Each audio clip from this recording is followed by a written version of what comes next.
மிதிலையின் பூஞ்சோலைகளில் கிளிமொழியாள் நங்கையரின் நடையழகைக் கண்டு தேவர் மகளிர் நாணி அன்னப்பறவைகள் தோற்றுப்பின் சென்ற காட்சியைக் கண்டார் ராமபிரான். வணக்கம் நண்பர்களே. அற்புதமான மிதிலையின் அழகில் மூழ்கி பயணித்துக் கொண்டிருக்கிறோம்.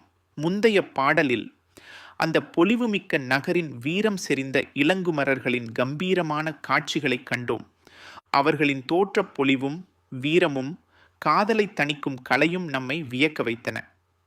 இனி அந்த வீரர்களுக்கு இணையான, ஏன் ஒருபடி மேலான எழிலையும் நாணத்தையும் இனிய மொழியையும் கொண்ட மிதிலை நங்கையரின் வனப்புமிகு காட்சிகளுக்குள் செல்லலாமா? விஸ்வாமித்திர முனிவரும் ராம இலக்குவனரும் மிதிலையின் பூஞ்சோலைக்குள் நுழைகிறார்கள்.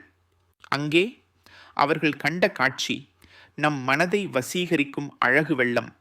பாகு ஒக்கும் சொல் பைங்கிளியோடும் பல பேசி மாகத்து உம்பர் மங்கையர் நாணமலர் கொய்யும்.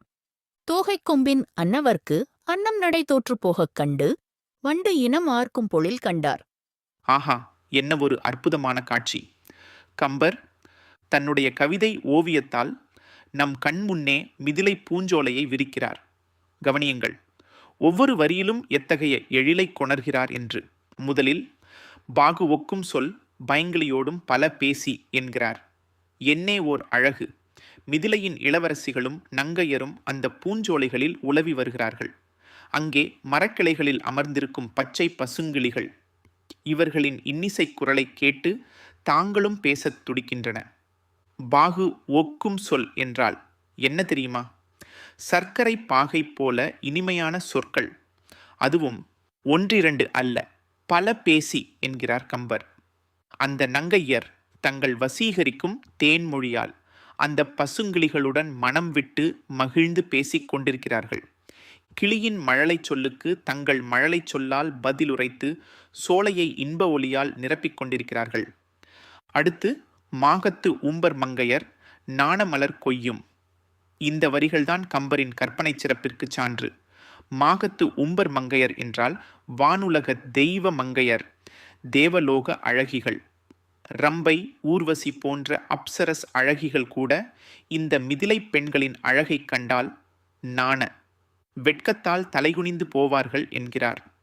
ஏன்? காரணம் அவர்கள் செய்யும் செயல் வெறுமனே நடப்பதல்ல. மலர் கொய்யும், மலர்களை பறிக்கும் செயல். மலர்களை பறிக்கும் அந்த மென்மையான அசைவு, அவர்களின் விரல் நுனியின் லாவகம், மலர்களின் வாசனையை நுகர்ந்து மென்மையாக கிள்ளும் அந்த காதல் செயல். இதை கண்டால் தேவமங்கையரும் ஐயோ, இவர்கள் அழகு நம்மை மிஞ்சிவிட்டதே என்று நாணி தங்கள் அழகை மறைத்துக் கொள்வார்கள் என்று கம்பர் சித்தரிக்கிறார்.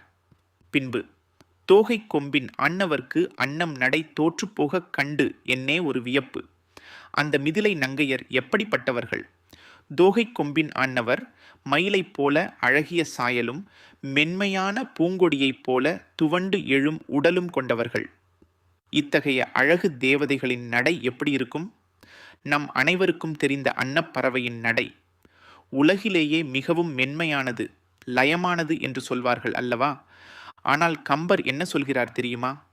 அந்த மிதிலை நங்கையரின் நடை அழகை கண்டால் அன்னம் நடை தோற்றுப்போகக் கண்டு அன்னப்பறவையின் நடை கூட தோற்றுப்போய் பின்வாங்கி ஓடிவிடுமாம். இவர்களுக்கு ஈடு இணை நான் அல்ல என்று அன்னம் தலைகுனிந்து தன் நடையை மறைத்துக் கொள்ளுமாம். அவர்களின் நடையில் அவ்வளவு வசீகரம், அவ்வளவு மென்மை, அவ்வளவு அழகு. இறுதியாக வண்டு இனம் ஆர்க்கும் பொழில் கண்டார். இங்குதான் கம்பரின் தற்குறிப்பேற்ற அணி நம்மை வியக்க வைக்கிறது.